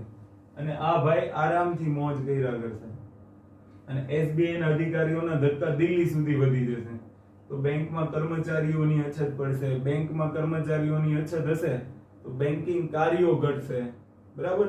બેંકો ઉપર કાર્યોનો બોજ વધી જશે. અને આવું થાય, ભીડ જોવા મળે તો મેં તમને કીધું હતું ફિનાન્શિયલ ઇન્ક્લુઝનમાં પણ સમસ્યા થશે. તો એટલા માટે થઈને એક સુધાર કરવામાં આવ્યો છે કે પહેલા એવું હતું કે એ ક્ષેત્રાધિકારમાં જ કેસ દાખલ થશે જે ક્ષેત્રાધિકારમાં પ્રતિવાદીનું રહેઠાણ હોય. પણ પછી એમાં સુધાર કરવામાં આવ્યો છે અને હવે એવો સુધાર કરવામાં આવ્યો છે કે જે ક્ષેત્રાધિકારમાં બેંકની શાખા હોય કે જેણે જ્યાંથી લોન લીધી છે, એ લોન ક્યાંથી લીધી છે? સુરતમાંથી. તો એના ક્ષેત્રાધિકારમાં આવતી ડીઆરટી માં જ કેસ ફાઇલ થશે. તો હવે એ ગમે ત્યાં હોય એને ધક્કું ક્યાં થશે? જ્યાં શાખા હતી ત્યાં. તો હવે એક નિયમની અંદર આ આરડીડીબીએફઆઈ એક્ટ 1993 માં સુધાર કરવામાં આવેલો છે કે જ્યાં બેંકની શાખા હશે એ જ ડીઆરટી ની અંદર એનપીએ નું નિવારણ કરવામાં આવશે. એટલે કે પ્રતિવાદીની જગ્યાએ પ્રતિ કાઢી નાખ્યું કે જ્યાં વાદી છે એના ક્ષેત્રાધિકારમાં જે ડીઆરટી આવે છે ત્યાં જે ડીઆરટી છે એ ડીઆરટી માં જ એ વિવાદ દાખલ થશે અને હવે દિલ્હીથી એને અહીંયા ધક્કો થશે તો ખબર પડે ને. બાકી તો બેંક બિચારી મરી જાય. બેંકને શું સમજવું આમાં? ક્લિયર? તો આ છે ડેટ રિકવરી ટ્રિબ્યુનલ. તો આટલા શબ્દો યાદ રાખવાના છે ડેટ રિકવરી ટ્રિબ્યુનલ માટે. ઓકે, ત્યાંથી આપણે આગળ વધીએ. તો ત્યાર પછી છે મિશન ઇન્દ્રધનુષ. ઓકે, તો જો મિશન ઇન્દ્રધનુષ 2 છે.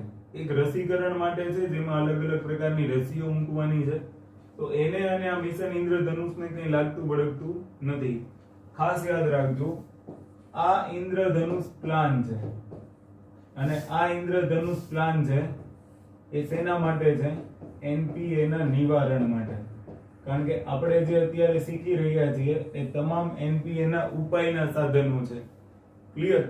સૌથી પહેલા એનપીએ ના ઉપાય માટે આપણે જોયું સારફેસી એક્ટ, ત્યાર પછી જોયું એસેટ રિકન્સ્ટ્રક્શન કંપની, ત્યાર પછી જોયું debt recovery tribunal. Debt recovery ટ્રિબ્યુનલમાં આપણે શું જોઈ ગયા કે જ્યાં વાદી હશે એ ડીઆરટી ની અંદર કેસ દાખલ થશે. ડીઆરટી માં કેસ દાખલ થયો, એમાં કોઈ યોગ્ય નિવારણ ન આવ્યું અને તમને યોગ્ય ન્યાય ન લાગ્યો તો તમે શું કરી શકો છો? એની અપીલ કરી શકો છો. અને અપીલ માટે શેની સ્થાપના કરવામાં આવી છે? ડીઆર80 ની. બંનેની વય મર્યાદામાં વધારો કરવામાં આવ્યો છે. ડીઆરટી માં 62 માંથી 65 અને ડીઆર80 માં 65 માંથી 67. અને હવે છે મિશન ઇન્દ્રધનુષ કે અગર એનપીએ માં ઘટાડો કરવો છે તો ઇન્દ્રધનુષ પ્લાન ઉપયોગ કરવો પડશે. તો એનાથી પણ એનપીએ નું નિવારણ લાવી શકાશે. હવે ઇન્દ્રધનુષ પ્લાન શું છે? બરાબર, તો ઇન્દ્રધનુષનો મતલબ શું થશે? તમે જોયું હશે રેઇનબો, જોયો હશે ને રેઇનબો, જેમાં 7 કલર હોય, જાની વાલી કિનારા. આ 7 કલર જે છે એક રમણીય દ્રશ્ય બનાવે છે અને એ 7 કલર પરથી 7 ઉપાયો. કલર પરથી તો ના કહી શકાય, પણ જેમ એમાં 7 નંબરનો ઉપયોગ કર્યો છે એવી રીતના અહીંયા 7 કી પોઈન્ટનો ઉપયોગ કર્યો છે એનપીએ ના નિવારણ માટે. અગર તમને ખબર હશે કે એનપીએ થાય કેવી રીતના, મેં તમને પહેલા કીધું કે જ્યારે એસેટ્સ કરતા વ્યક્તિની લાયબિલિટી વધી જાય, બેંકની નહીં, ધ્યાન રાખજો, વ્યક્તિની અથવા તો કંપનીની, કે કંપનીએ એસેટ મૂકી છે 50 કરોડની અને કંપનીની લાયબિલિટી થઈ ગઈ છે 100 કરોડની, તો આ શું થયું? એનપીએ થઈ જશે. કારણ કે કંપની છે એ એસેટ્સ મતલબમાં કંપની છે લોન ચૂકવી જ નહીં શકે, એનપીએ થઈ જશે. તો આવું થાય ક્યારે? બરાબર, તો એનું નિવારણ 7 પોઈન્ટની અંદર છે. ક્લિયર? 7 શબ્દ યાદ રાખવાના છે. શેના માટે છે? તો એ 7 સુધારાત્મક ચરણ છે. 7 સુધારાત્મક ચરણ છે. ખાસ કરીને કોની માટે? જાહેર ક્ષેત્રની બેંકો માટે, પબ્લિક સેક્ટર બેંક્સ. યાદ કરો, પબ્લિક સેક્ટર બેંક તમને શીખવાડી દીધી છે. કઈ કઈ આવશે? એક તો એસબીઆઈ આવશે, એક નેશનલાઇઝ્ડ બેંક આવશે અને એક અન્ય અધર્સ ની અંદર આરઆરબી ને એવું આપણે જોયું હતું. ક્લિયર? તો પબ્લિક સેક્ટર બેંકોમાં જે એનપીએ માં વધારો થઈ રહ્યો છે એ એનપીએ માં વધારાના નિવારણ માટે સરકારે જાહેર ક્ષેત્રની બેંકો માટે 7 સુધારાત્મક ચરણ લીધા છે અને 7 સુધારાત્મક ચરણ માટે ઇન્દ્રધનુષ પ્લાનની શરૂઆત કરી છે કે જેની મદદથી એનપીએ નું નિવારણ લાવી શકાય, એનપીએ નો ઉકેલ લાવી શકાય. એનપીએ ને થતા પહેલા જ રોકી દેવામાં આવે તો આ બધી સમસ્યાઓ આવશે જ નહીં. ક્લિયર? જેમ કે બેંકના કર્મચારીઓની કાર્યકુશળતા વધારવામાં આવે તો એનાથી શું થશે કે બેંકો અગર યોગ્ય ઇવેલ્યુએશન કરતી થઈ જાય, બેંકો અગર એસેટ્સ નું યોગ્ય ઇવેલ્યુએશન કરશે તો થશે શું કે જ્યારે કોઈ ગ્રાહક કે કોઈ કંપની લોન ન ચૂકવે તો એ એસેટ્સ માંથી પણ વસૂલી કરી શકે. ક્લિયર? પણ અત્યારે એવી ઘણી બધી સમસ્યાઓ છે જેના કારણે એનપીએ થઈ રહી છે અને એ બધા કારણો આપણે અગાઉ જોઈ ગયા છીએ કે એનપીએ થવા માટેના કારણો કયા કયા છે. એ બધી બાબતોની ડિસ્કશન આપણે અગાઉથી કરી ગયા છીએ. અત્યારે આપણે જોવાનું છે મિશન ઇન્દ્રધનુષ, કે જેટલી પણ પબ્લિક સેક્ટર્સ બેંક છે એમાં એનપીએ નું નિવારણ કેવી રીતના લાવવું, એના માટે સરકારે ઇન્દ્રધનુષ પ્લાનની શરૂઆત કરી છે. અને એ ઇન્દ્રધનુષ પ્લાનની અંદર 7 ચરણોનો સમાવેશ કરવામાં આવ્યો છે. એ 7 ચરણો અહીંયા આપણે ABCD વાઇઝ લીધા છે, ABCDEFG, જેમાં એક આવશે અપોઇન્ટમેન્ટ, નિયુક્તિ, bank board bureau, capitalisation, distressing, empowerment, framework of accountability and governance reforms. અહીંયાથી સવાલ જીપીએસસી એ પૂછી લીધો છે. ક્લિયર? બેંક બોર્ડ બ્યુરો તો આ પણ તમે યાદ રાખજો.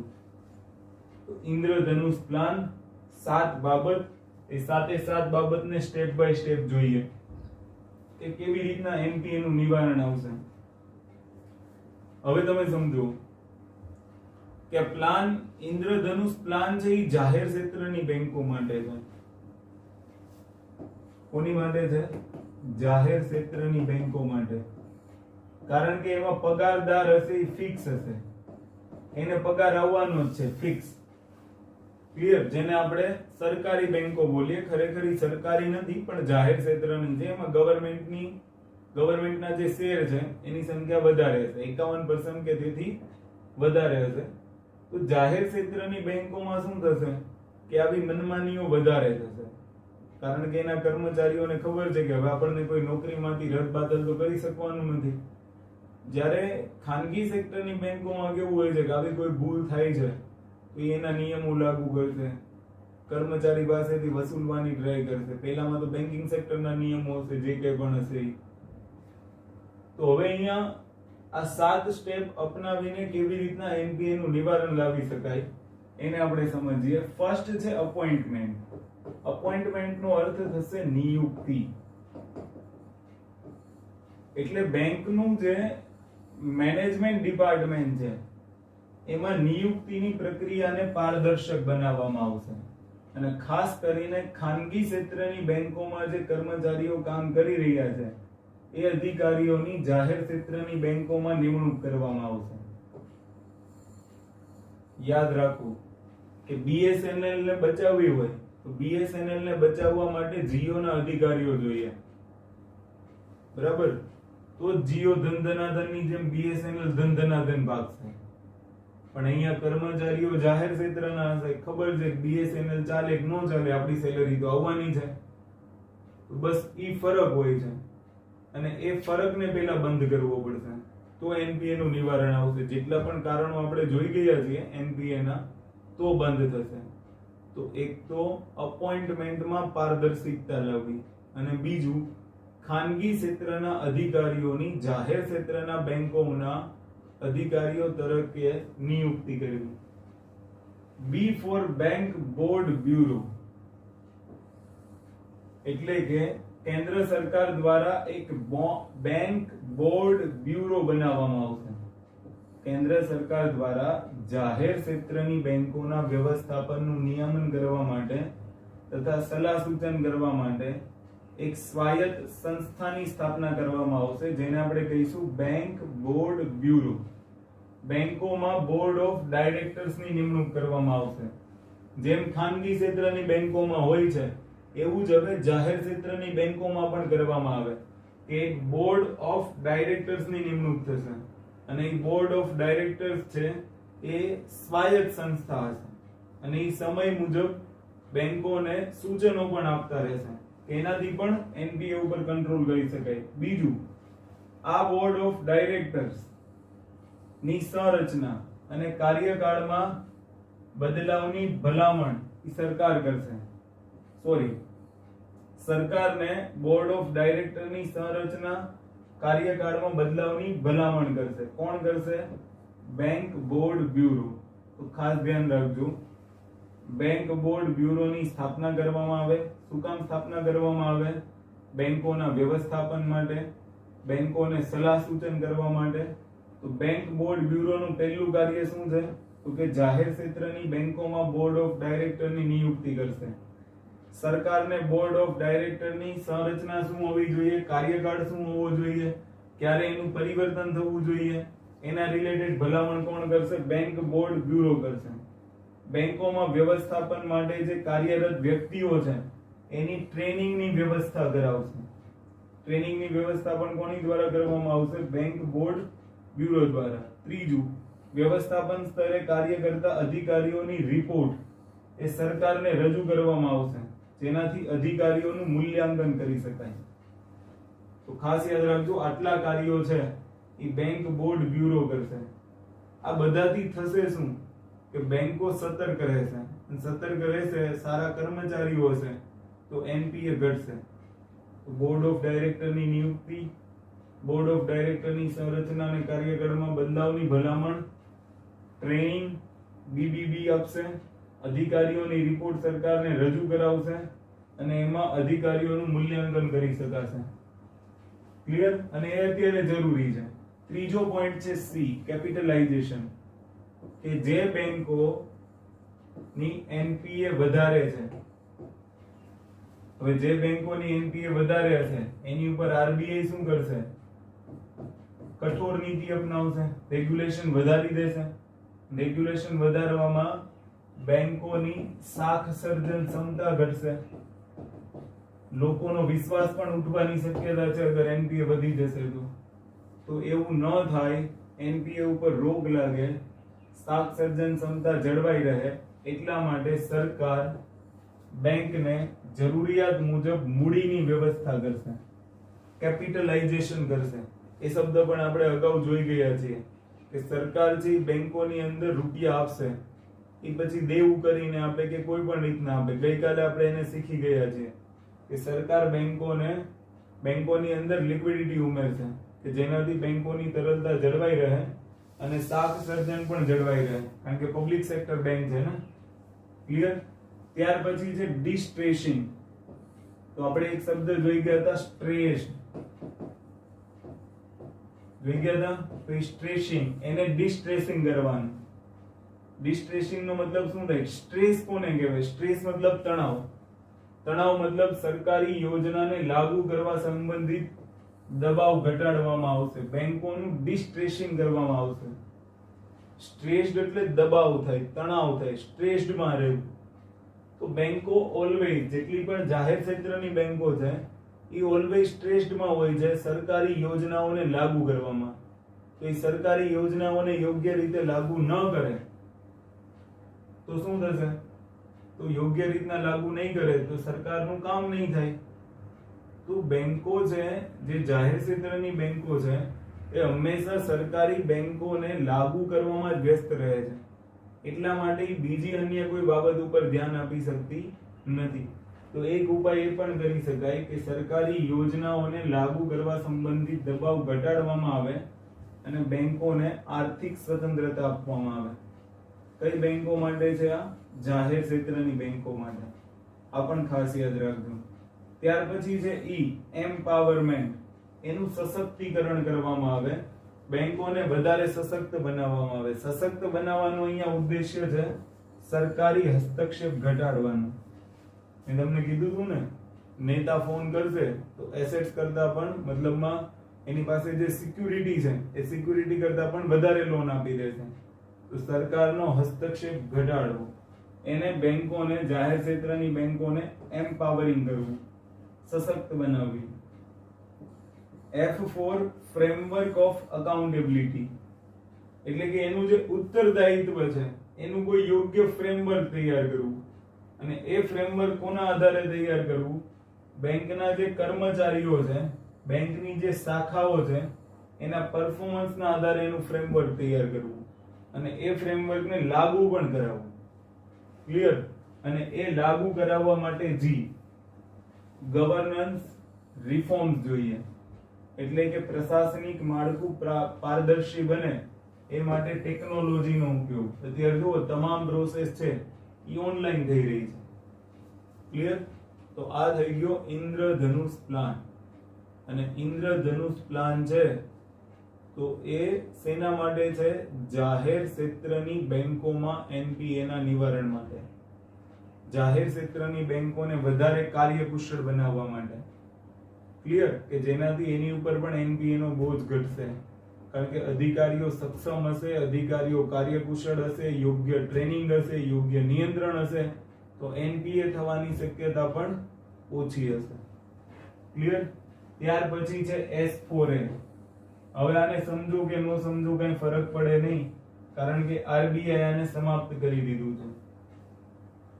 તો પણ છતાં પણ સમજી લઈએ કે S4A શું છે. Scheme for sustainable structuring stressed assets. ये तो आप समझ रहे होंगे. स्ट्रेस्ड एसेट क्या है? एनपीए આવી જાય, રિસ્ટ્રક્ચરિંગ એસેટ્સ આવી જાય, બરાબર. એ ત્રણ બાબતોનો સમાવેશ કરીને આપણે શું બનાવીએ છીએ? Stressed asset. ત્રણેય શબ્દો હમણાં આપણે જોઈ ગયા કે સ્ટ્રેસ્ડ એસેટ શું છે. એનું સ્ટ્રક્ચરિંગ કરવું સસ્ટેનેબલ રીતે, એની યોજના. તો હવે એમાં શું કરવાનું ખાસ ધ્યાન રાખજો કે બેંકો પર બોજ બનેલી જે સંપત્તિ છે, બોજ બનેલી મતલબ બેંકોની જે સ્ટ્રેસ્ડ એસેટ છે. બોજ બનેલીનો મતલબ શું છે? બેંકોની જે સ્ટ્રેસ્ડ એસેટ્સ છે, એ સ્ટ્રેસ્ડ એસેટ માંથી નક્કી કરવામાં આવશે કે એનો કેટલો ભાગ સતત છે અને કેટલો ભાગ અસતત. સતતનો મતલબ એવો થાય કે એવો ભાગ કે જેમાંથી હજુ પણ આવક થઈ રહી છે, અને એવી એસેટ્સ કે જેમાંથી કોઈ આવક થતી નથી. ક્લિયર. તો આ યોજના એવી હતી કે જે પણ અસતત સંપત્તિ છે કે જેમાંથી કોઈ આવક થતી નથી, એ સંપત્તિમાંથી આવક મેળવવી મુશ્કેલ હોય છે. આથી અસતત સંપત્તિને અંશ મતલબ શેર સિક્યુરિટીઝ. અંશ જામીનગીરીનો મતલબ શું થાય? Share securities. મેં તમને ગઈકાલે કીધું હતું ડેટ સિક્યુરિટીમાંથી શેમાં રૂપાંતરણ કરવાનું? શેર સિક્યુરિટીમાં, બરાબર. અને એ પ્રકારે કંપનીને તેની સંપત્તિને પુનઃગઠન કરવામાં આવે છે. માની લો કે કોઈ એક કંપની છે XYZ. એ XYZ ના બે પ્લાન્ટ છે. બે પ્લાન્ટમાં પ્લાન્ટ A એ સ્ટાર્ટ છે અને પ્લાન્ટ B છે એ બંધ થઈ ગયો છે. તો આ બધું વેચી નાખશે અને એમાંથી શેરિંગ કરી લેશે. કોણ? બેંક. આને કહેવાય અસતત, કારણ કે એમાંથી કોઈ ઇન્કમ થતી નથી. જે સતત છે એને ચાલુ રખાવશે અને એમાંથી બેંક વસૂલી કરતું જશે. ક્લિયર. S4A. આને સમજવાની જરૂર નથી, કદાચ ખબર ન પડે તો વાંધો નહીં, પણ કદાચ તમને આટલો શબ્દ ખબર હોય તો ક્યાંક વિકલ્પ એલિમિનેટ કરવામાં કામ આવી જશે. બાકી આમાં બહુ તણાવ લેવાની જરૂર નથી. આનું એટલું બધું કશું કામ પણ નથી, કારણ કે આને આરબીઆઈ સમાપ્ત કરી દીધું છે. ક્લિયર. ત્યાર પછી એક છે SDR. તો આને પણ કઈ સમજવાની જરૂર નથી, આને પણ સમાપ્ત કરી દીધું છે. પણ આમે એટલા માટે લીધું છે કે તમને કદાચ થોડી ઘણી ખબર હોવી જોઈએ. Strategic date રીસ્ટ્રક્ચરિંગ. ડેટનું રીસ્ટ્રક્ચરિંગ કરવાનું છે. તો બેંકોને કંપનીની લોન પુનઃસંરચના કરવાની તક, જેની લોનને પુનઃસંરચના પ્રક્રિયા પૂર્ણ થતી નથી અથવા તો તે કંપનીઓએ પુનઃસંરચનાની શરતોનું સંપૂર્ણ પાલન કર્યું નથી. ક્લિયર. દાખલા તરીકે માની લો કે મેં લોન લીધી, એનું રીસ્ટ્રક્ચરિંગ થયું પણ મેં ભરી જ નહીં, તો બેંકો એનું ફરીથી એક સ્ટ્રેટેજી બનાવશે અને ફરીથી ડેટનું રીસ્ટ્રક્ચરિંગ કરશે. પણ આને સમાપ્ત કરી દીધું છે. તે પણ એનપીએ ના ઉપાયમાં લઈશું નહીં આપણે. મોસ્ટ ઇમ્પોર્ટન્ટ છે 4R થિયરી. મોસ્ટ ઇમ્પોર્ટન્ટ, મેઇન્સમાં લખવા માટે પણ કામ આવે. એનપીએ ના ઉપાયમાં 4R થિયરી. સૌથી પહેલા તો એનપીએ માં 4R માં પહેલો R છે રિકોગ્નિશન. રિકોગ્નિશન એટલે એનપીએ ની ઓળખ કરવામાં આવે. ઓળખમાં શું કે એનપીએ માં કેટલી સતત સંપત્તિ છે, કેટલી અસતત સંપત્તિ છે, યોગ્ય મૂલ્યાંકન કરવું. બરાબર. દાખલા તરીકે કોઈ કંપની A છે, એની સંપત્તિ, એની કોઈ એસેટ છે એ એનપીએ થઈ ગઈ છે, મતલબ માની લો કે હવે એ એસેટ છે એ નોન પરફોર્મિંગ બની ગઈ છે, અને એ એસેટ નોન પરફોર્મિંગ બને તો એનું નિવારણ કેવી રીતના કરવું? એનપીએ નું નિવારણ 4R ની મદદથી થાય. કેવી રીતના? તો કે સૌથી પહેલા તો એનપીએ ની ઓળખ કરો કે જે એનપીએ થઈ છે, જે એસેટ એનપીએ થઈ છે એમાંથી સતત એસેટ કેટલી છે. એટલા માટે જ આ શબ્દ લીધો તો ઉપરનો, આની ઉપરનો શબ્દ છે એટલા માટે જ લીધો તો S4 કે તમને ખબર પડે કે જેમાંથી આવક થાય એ સતત કહેવાય અને જેમાંથી આવક ન થાય એ શું કહેવાય? અસતત. સૌથી પહેલા તો ઓળખ કરવામાં આવે કે એનપીએ નો પ્રકાર કયો છે, કેટલી એસેટ છે, કેટલી સતત એસેટ છે, કેટલી અસતત એસેટ છે, કેટલી રિકવરી થાય એમ છે. ક્લિયર? તો બેંકો એનપીએ ના નિવારણ માટે પહેલા રિકોગ્નિશન કરશે, પછી એનું રીકેપિટલાઇઝેશન થવું જોઈએ. કારણ કે અગર એનપીએ થઈ જાય છે, એસેટ્સ પાછી આવતી જ નથી. ક્લિયર? રિટર્ન ઓફ એસેટ્સ ઘટી જાય છે. તો રિટર્ન ઓફ એસેટ્સ ઘટશે તો શું થશે? તો બેંકોની શાખ સર્જન ક્ષમતા ઘટશે, તો લોકોને શાખ સુવિધા ઓછી પ્રાપ્ત થશે, વિત્તીય સમાવેશન નહીં થાય, અર્થવ્યવસ્થામાં વૃદ્ધિ ઘટી જશે.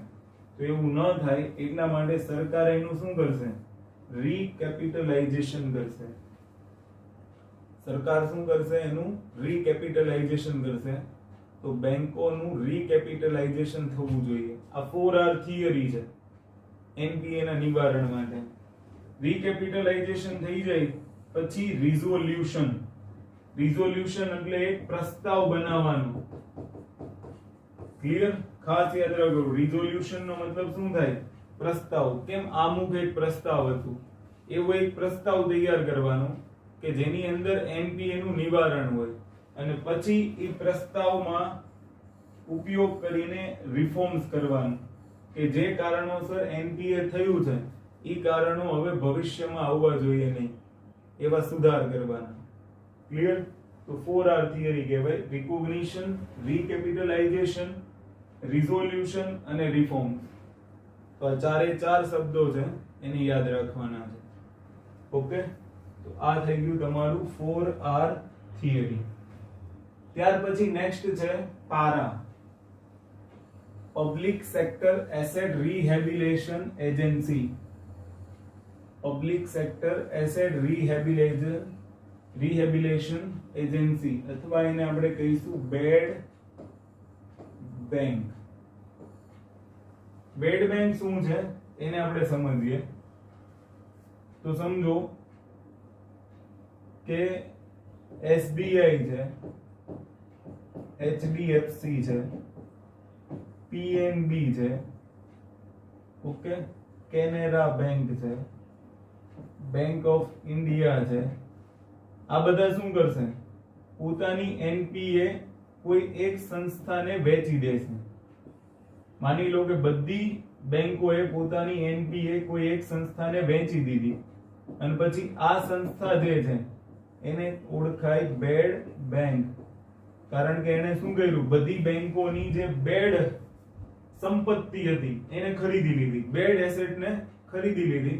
એટલા માટે સંસ્થા બેડ બેંક કહેવાય, બાકી બીજો એનો કોઈ અર્થ નથી. તો અહીંયા પારા શું છે એને સમજવાનો પ્રયત્ન કરીએ. પારા એક બેડ બેંક નું જ ઉદાહરણ છે, કારણ કે પારાનો અર્થ શું છે? Public sector asset. Public sector asset એટલે જાહેર ક્ષેત્રની એસેટ, એનું રિહેબિલિટેશન એજન્સી, એનું રિહેબિલિટેશન કરતી એજન્સી. ખાસ યાદ રાખજો, ઇકોનોમિક સર્વે 2016-17 મુજબ એક જાહેર ક્ષેત્ર હેઠળ આ કંપની કાર્ય કરશે, આ એજન્સી છે એ કાર્ય કરશે. એ શું કરશે? દરેક પ્રકારની એનપીએ ને એક જગ્યાએ એકત્રિત કરશે અને એ સંસ્થા છે દરેક બેંકોની એનપીએ ને ખરીદી લેશે. એનપીએ ને ખરીદવાથી થશે શું? એસબીઆઈ ની બેલેન્સ શીટ ક્લીન થઈ જશે. એસબીઆઈ ની નહીં, બધી બેંકોની બેલેન્સ શીટ ક્લીન થઈ જશે ને, તો બેંકોને તો એ જ જોતું હોય. અને પછી આ જે સંસ્થા છે, જે બેડ બેંક છે, એ ગ્રાહકો પાસેથી લોન વસૂલવાનું કામ કરશે. ક્લિયર? એટલે ખાસ તમે કોઈ મૂવીની અંદર જોયું હશે કે કોઈ સાધુ મહાત્મા હોય અથવા તો કોઈ એવા તાંત્રિકો હોય, એ શું કરશે? બધાની જે ખરાબ શક્તિઓ છે પોતાની અંદર સમાવી લેશે અને બીજા બધાને ખરાબ શક્તિઓમાંથી દૂર કરી દેશે. જે દાનવવાળી શક્તિ હશે, જે રાક્ષસી શક્તિ હશે, એમાંથી લોકોને મુક્ત કરી દેશે અને બધી શક્તિ પોતે લઈ લે છે. કાં તો મૂવીમાં જોયું હશે બધી શક્તિ પોતે એક બોટલમાં ભરી દે છે અને પછી બોટલને સાચવી રાખશે. સેમ પારાનું કામ પણ એવું જ છે. જે public sector assets rehabilitation agency છે એનું કામ પણ એવું જ છે કે જેટલી પણ પબ્લિક સેક્ટર હેઠળ કાર્ય કરતી સંસ્થાઓ છે, ખાસ યાદ રાખજો આ સંસ્થા પણ પબ્લિક સેક્ટર હેઠળ જ કાર્ય કરશે. ક્લિયર?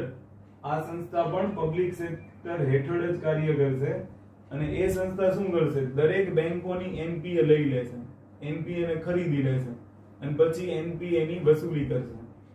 તો એનો અર્થ શું થશે કે આ બેંકોની જે એનપીએ હતી તો બેંકોની એનપીએ ક્લીન થઈ જશે, બેંકોની બેલેન્સ શીટ ક્લીન થઈ જશે અને બેંકોની બેલેન્સ શીટ ક્લીન થઈ જશે તો લોકોનો વિશ્વાસ વધશે, વધશે તો બચત વધશે, બચતનું રોકાણમાં રૂપાંતરણ થશે અને અર્થવ્યવસ્થા ગ્રોથ કરશે, એમ્પ્લોયમેન્ટ વધશે.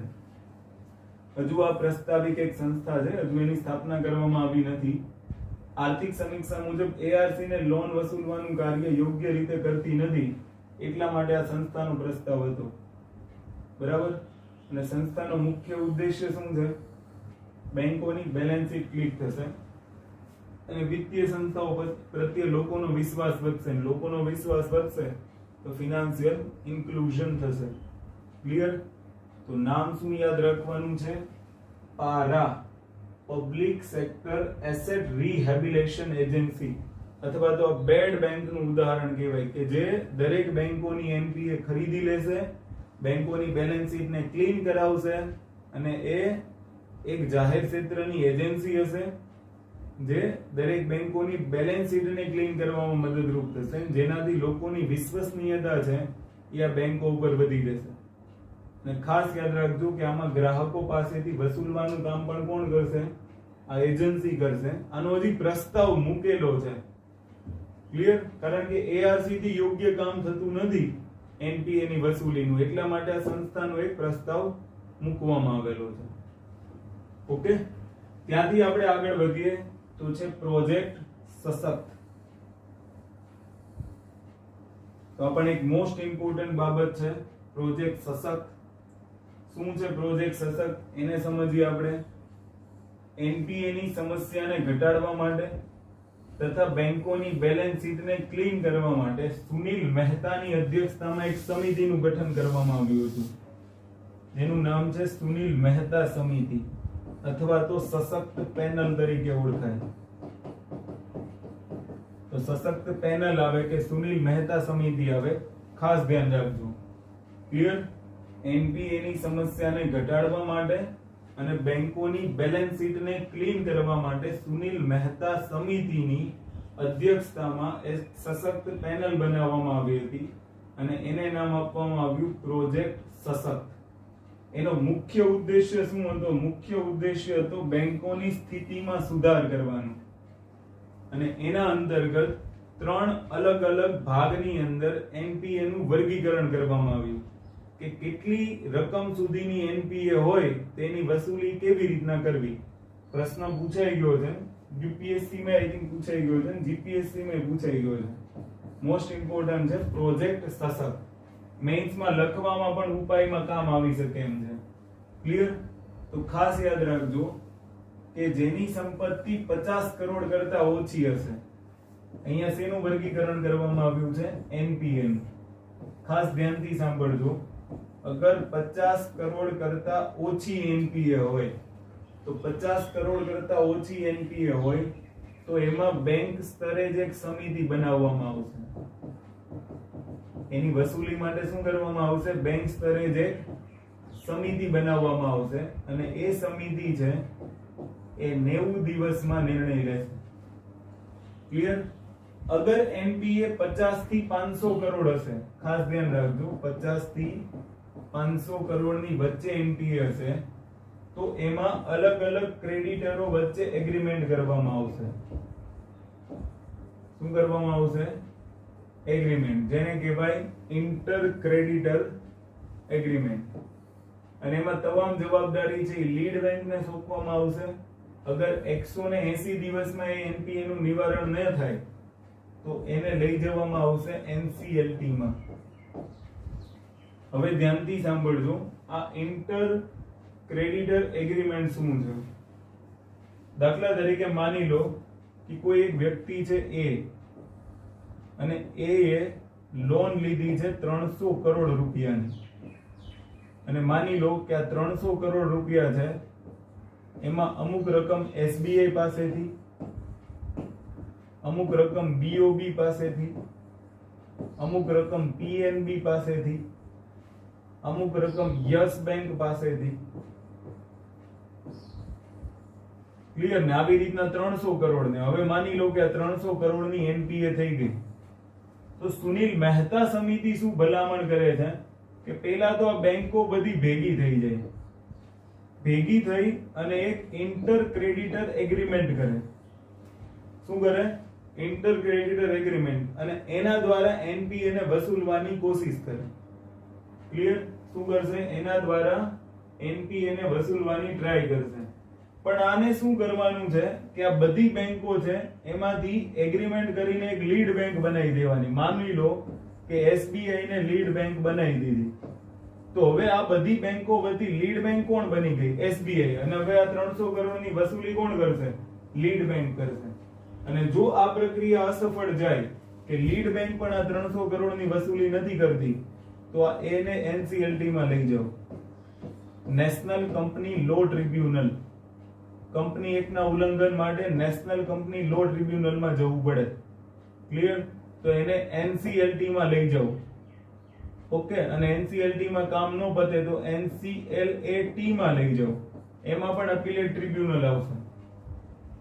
ક્લિયર? તો આ ખાસ ધ્યાન રાખજો. ઓકે, સમજ પડી ગઈ? તો આ થઈ ગઈ બીજી બાબત.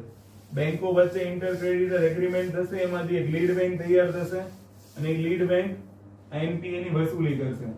ત્યાંથી આગળ વધીએ. ત્રીજી બાબત, અગર NPA 500 કરોડ કરતા વધારે હોય, અગર NPA 500 કરોડ કરતા વધારે હોય તો એક એસેટ મેનેજમેન્ટ કંપની બનાવવાની, અને જો એ કંપની વસૂલીમાં નિષ્ફળ જાય છે તો એને ઇન્સોલ્વન્સી એન્ડ બેન્કરપ્સી કોડ મુજબ પ્રક્રિયા કરવાની. આને આપણે પછી જોઈશું નેક્સ્ટ લેક્ચર ની અંદર. ક્લિયર? તો આ છે સુનિલ મહેતા સમિતિની ભલામણ. જે 3 સેન્ટેન્સ પરીક્ષામાં પૂછાઈ ગયા છે. ફરીથી કહું છું, 50 કરોડ કરતા ઓછી રકમની NPA હોય તો એની માટે બેંક સ્તરે એક સમિતિ બનાવવી જોઈએ, અને 90 દિવસમાં એનો નિર્ણય લેવાનો. 50 થી 500 કરોડ હોય તો ક્રેડિટર્સ, જેટલા પણ ક્રેડિટર્સ છે, ધિરાણ આપનાર છે, એ બધા ભેગું થઈ જવાનું, એક એગ્રીમેન્ટ કરવાનું, એમાંથી એક લીડ બેંક બનાવવાની. લીડ બેંક NPA ની વસૂલી કરશે. જો એમાં નિષ્ફળ બને તો કેસ NCLT માં લઈ જવાનું. 500 કરોડ થી વધારેની અગર NPA છે તેની માટે એક એસેટ મેનેજમેન્ટ કંપની બનાવવાની કે જે આ એસેટ ની રિકવરી કરશે. ક્લિયર? અને જો કોઈ પણ પ્રક્રિયામાં NPA ની વસૂલી કરવામાં સફળ ન થાય તો ઇન્સોલ્વન્સી એન્ડ બેન્કરપ્સી કોડનો ઉપયોગ કરીને નિવારણ લાવવાનું. આ હતું પ્રોજેક્ટ સશક્ત. પ્રોજેક્ટ સશક્ત બેંકોને સશક્ત બનાવવી, બેંકોની બેલેન્સ શીટ ક્લીન કરવી, એટલા માટે શું આવશે? પ્રોજેક્ટ સશક્ત. તો આ પણ ખાસ યાદ રાખજો, પ્રોજેક્ટ સશક્ત મોસ્ટ ઇમ્પોર્ટન્ટ છે. પ્રિલિમ્સ માં પૂછાઈ ગયું છે, તો એનો મતલબ એવો નથી કે બીજી કોઈ પરીક્ષામાં ન પૂછાય. કોરોના કાળની અંદર NPA ની સમસ્યા સૌથી વધારે છે, તો સ્વાભાવિક છે કે મેક્સિમમ પ્રશ્નો અહીંયાથી આવી જાય. ત્યાર પછી છે પ્રોમ્પ્ટ કરેક્ટિવ એક્શન, જેને કહેવાય PCA. જ્યારે બેંકોની બેલેન્સ શીટ અત્યંત ખરાબ બની જાય, બેંકોની અંદર NPA નું પ્રમાણ અત્યંત વધી જાય, તો જ્યારે NPA નું પ્રમાણ વધી જશે ત્યારે RBI શું કરશે? ત્યારે RBI છે એ બેંકો પાસે PCA કરાવડાવશે. એટલે RBI છે એ પ્રોમ્પ્ટ કરેક્ટિવ એક્શન લાગુ કરશે. ક્યારે? જ્યારે બેંકોની NPA વધી જાય, બેન્કિંગ સેક્ટરની અંદર NPA ની સમસ્યા વધે, તો એ સમસ્યામાં બેંકોનું રિસ્ક ઘટાડવાનો પ્રયત્ન કરશે RBI. એને કહેવાય prompt corrective action. Prompt corrective એક્શનમાં RBI શું શું કરી શકે છે? એક તો પ્રોવિઝનિંગ ની રકમમાં વધારો કરી શકે. પ્રોવિઝનિંગ આપણે ભણી ગયા, બેંકોને જે લાભ થાય છે એ લાભની અમુક રકમ બેંકોએ પોતાની પાસે રાખવાની રહેશે. તો એનાથી શું થશે? બેંકોની શાખ સર્જન ક્ષમતા ઘટશે. અને બેંકો છે એ શાખનું સર્જન જ નહીં કરે તો એનપીએ પણ ઘટી જશે. તો બેંકો માટે પ્રોમ્પ્ટ કરેક્ટિવ એક્શન કરશે. કોણ કરશે? આરબીઆઈ. તો આને ખાસ યાદ રાખજો. ક્લિયર? પછી આરબીઆઈ બેંકો પર પોતાની બેલેન્સ શીટ સુધારવા માટે પણ દબાણ કરશે.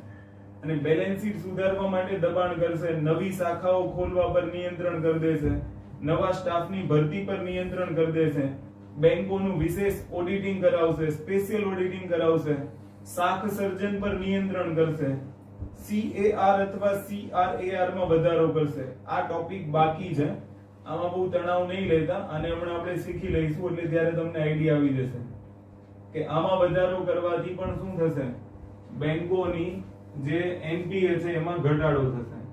ક્લિયર? તો પ્રોમ્પ્ટ કરેક્ટિવ એક્શન કોણ કરે છે? પીસીએ નો ઉપયોગ કોણ કરે છે? આરબીઆઈ. શેના માટે કરે છે? બેંકોની બેલેન્સ શીટ સુધારવા માટે.